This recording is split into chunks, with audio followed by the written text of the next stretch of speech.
Good evening, one and all. See, after that exhilarating speech by Dini, I think all of you are in a state of daze as to what will happen. I hope and pray that nothing like that will happen, and we'll all brace up. But one thing that I can be very sure is that there will be some serious economic fallout due to the present conflict that's happening in the Middle East. So basically, when you are in a world interconnected, and any activity that happens in any corner, right? Like when GK said that if it happens in Antarctica also we are affected, or maybe Gulnar sir has mentioned that. So that way, yes, especially when it is Middle East, because we have a very strong trade connection with Middle East. India, as we all know, is heavily energy dependent from the Middle East sector. Of late, after the Ukraine-Russian war, we started buying heavily from Russia for reasons which we know. But the oil economy, the import to the extent of about 85-86% happens as far as India is concerned. So the major economic challenge that is looming large in front of us is the oil dependency. We cannot wish that away. So the more the involvement of other countries in the Middle East region, the higher will be the risk of the oil prices going up. Already the prediction is about 12-13%, $100 plus, which we are looking at. Cut in production happening both from Saudi as well as from Russia. So when I went for a WTO conference, somebody gave out a booklet which was titled "Trade is War." So no longer trade is because of some religion or some territorial issues or ethnicity. It is certainly something to do with trade, the economy. You probably might have seen Osho Rajneesh's video that is being made viral these days. 40 years back, he said that this is the worst thing to happen to Israelis. Oregon should have been given to them for resettlement, because this is going to have a serious problem, because you have a small population and you are encircled by people who are not very close to you, who are not friendly. So naturally, the world, who the perpetrators of this war, are not just the people who are blindly believing in any religion or ethnicity. They have much bigger interest in the monetary benefits when war happens. So we need to be very careful. As India, we need to be very careful. And how many of you think that Kerala will be at all affected? Do anybody think that with this particular war, Kerala will be affected other than the oil?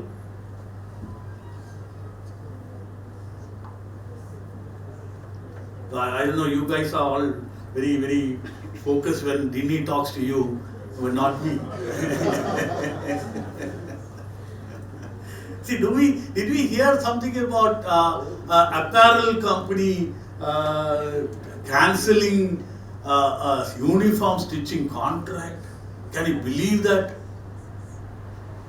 See, somewhere somebody is fighting and we have got an order where the uniform has to be stitched, and suddenly the owner says that we are not going to supply it.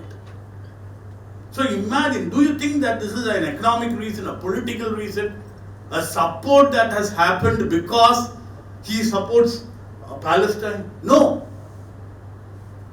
The reason for issuing a statement that he is cancelling the order is definitely not any of those.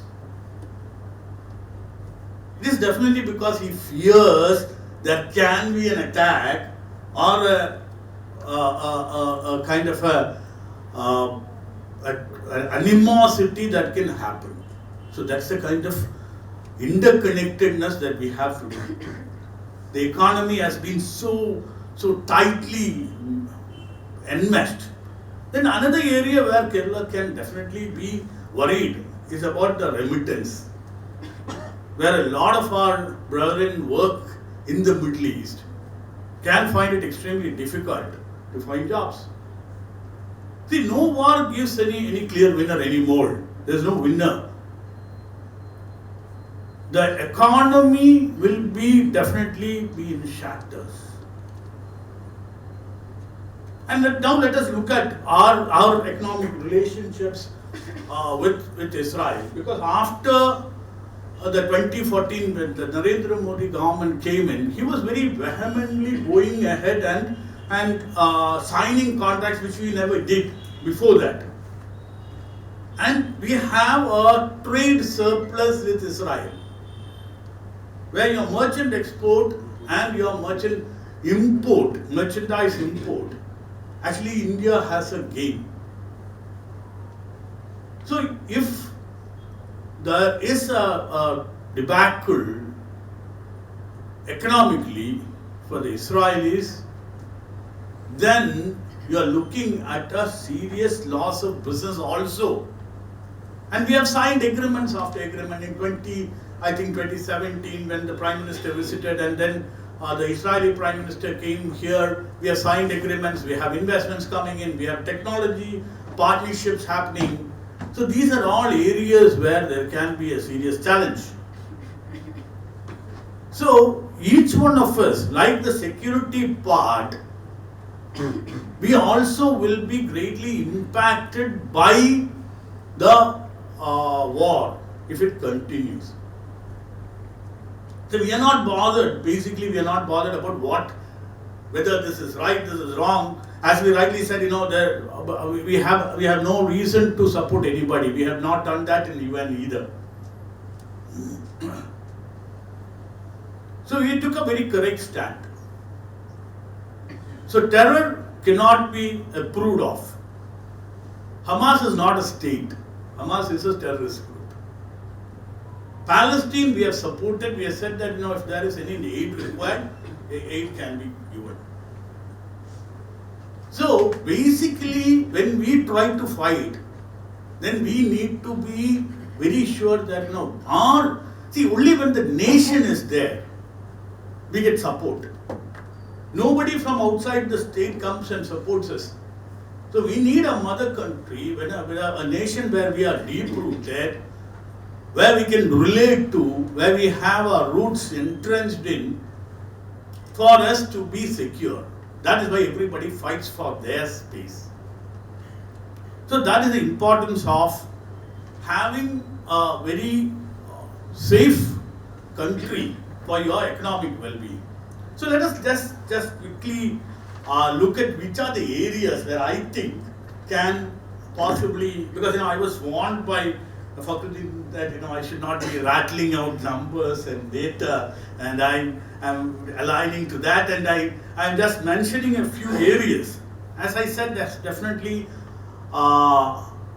energy, oil, because any rise in oil can bring down the economic growth of the country. We have oil dependency.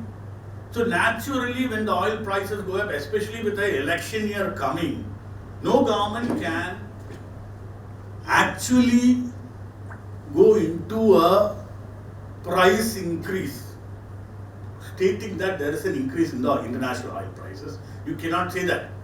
The election is election. We should understand that. So what happens? Then we will have to go to a subsidy regime like earlier. So the subsidy regime will impact our developmental activities.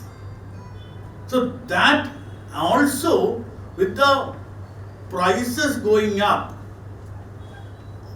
along with the decline in the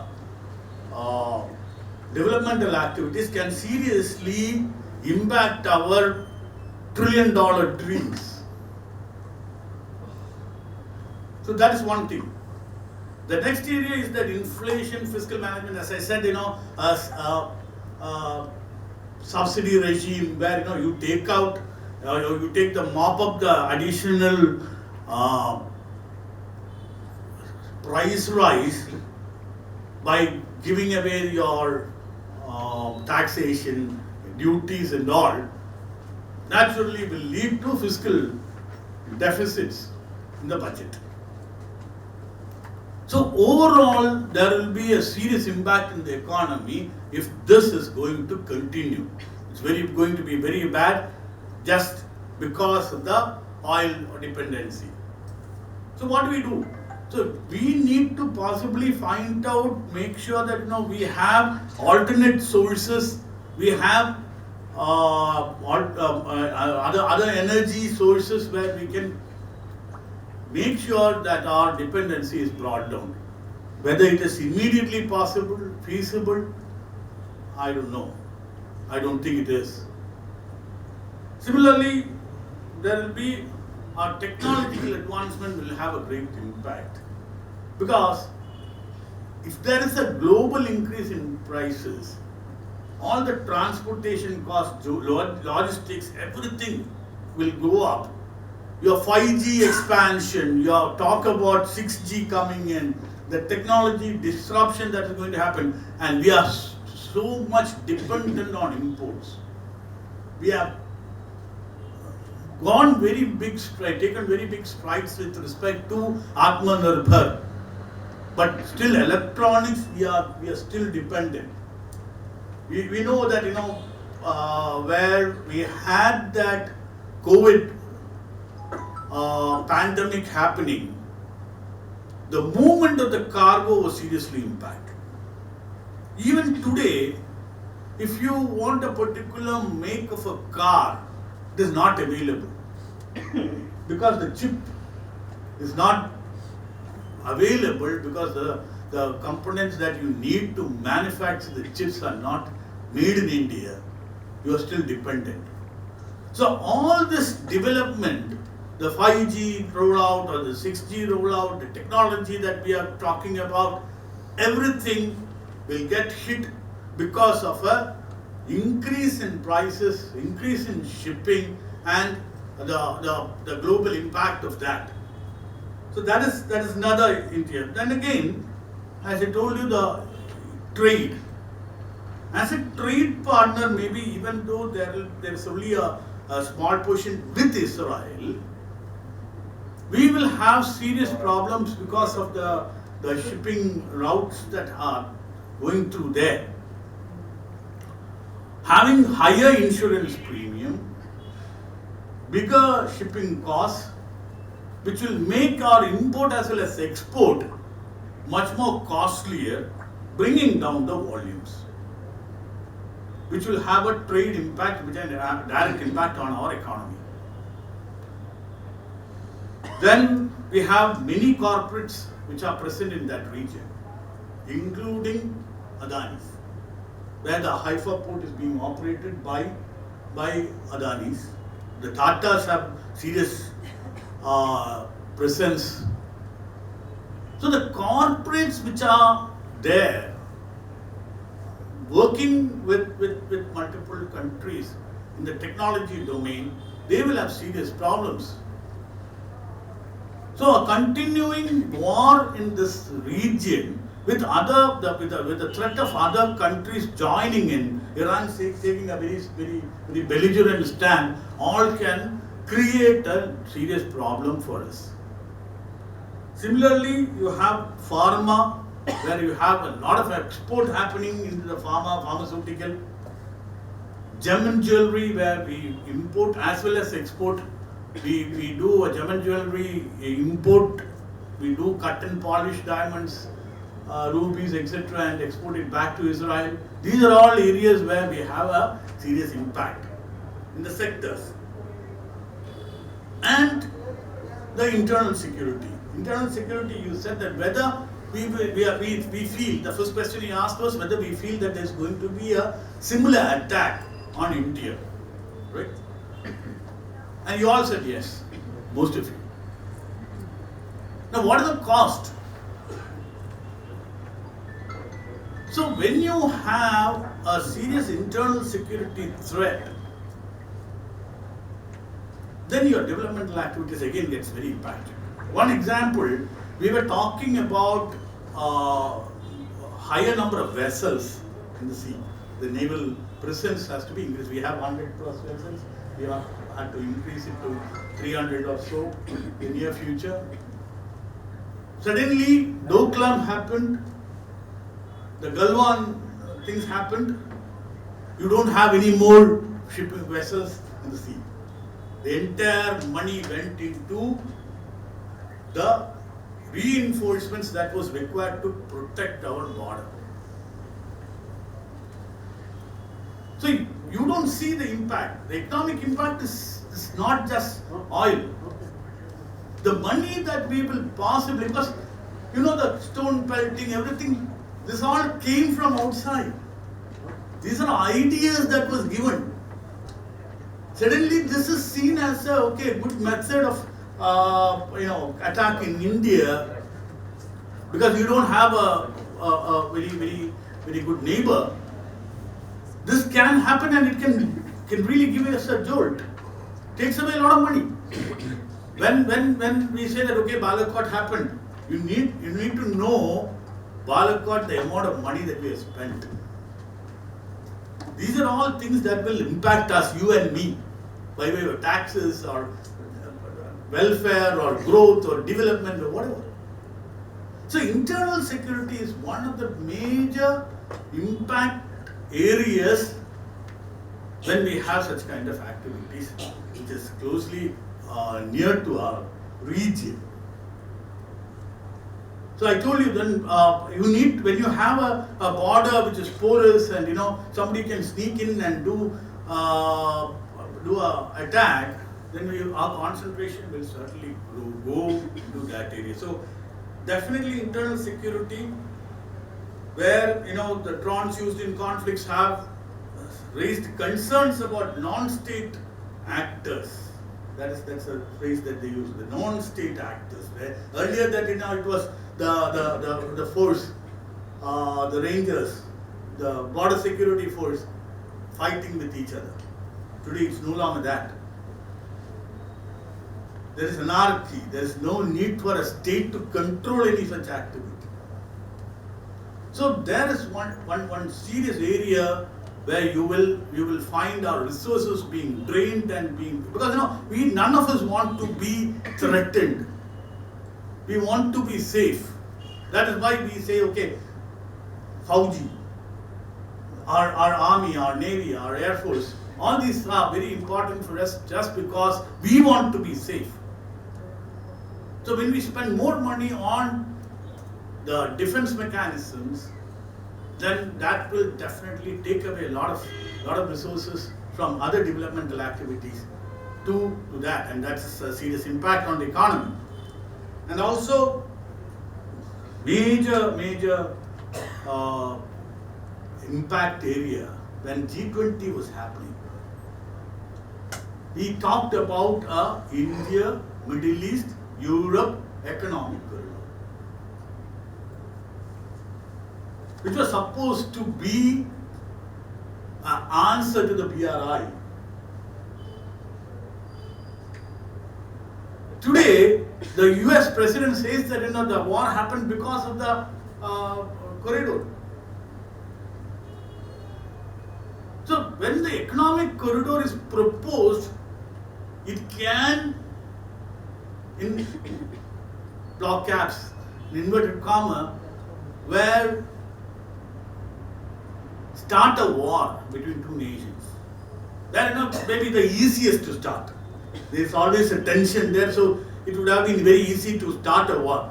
So I will probably not 100% believe, but I tend to believe what Biden said is not something by anybody who stands there and talk. The American president says there has to be some material without which I believe that he will not be talking.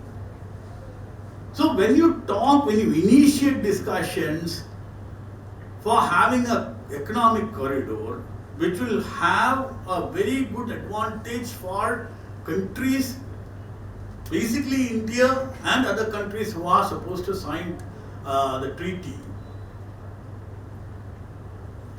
and suddenly this kind of an unrest happens in the most critical region.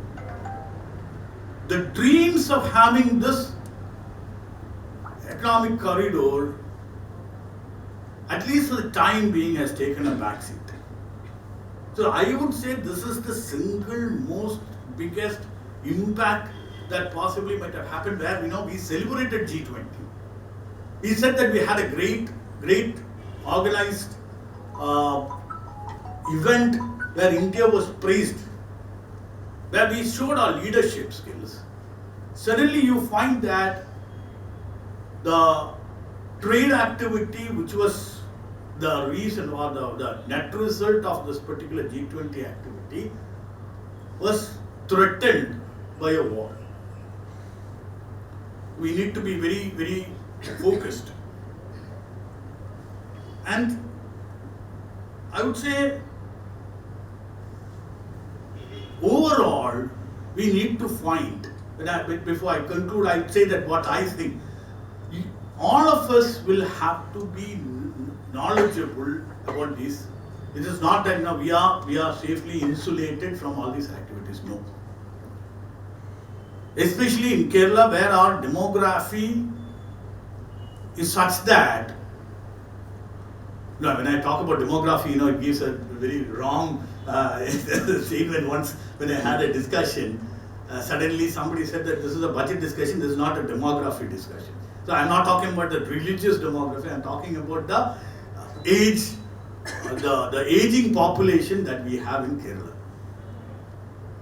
You say India is growing, India has a demographic dividend that is there to be taken. Kerala has lost it. We are at 36, 37. So unless, probably Niyati sir here will be, with this experience in the planning, he'll be better equipped to talk and enlighten us on that, but we still have to be very careful. And with the dwindling amount of money that is coming in as a remittance, where we used to call it as money order economy, it's definitely going to be impacted with the Middle East crisis. People migrating out of the state, about a particular student recruitment agency boasted about 3,500 or 4,000 students being sent in 1 year, in one go. You have serious problems. So we in Kerala will have to be more careful about what we want to do. Also in a bigger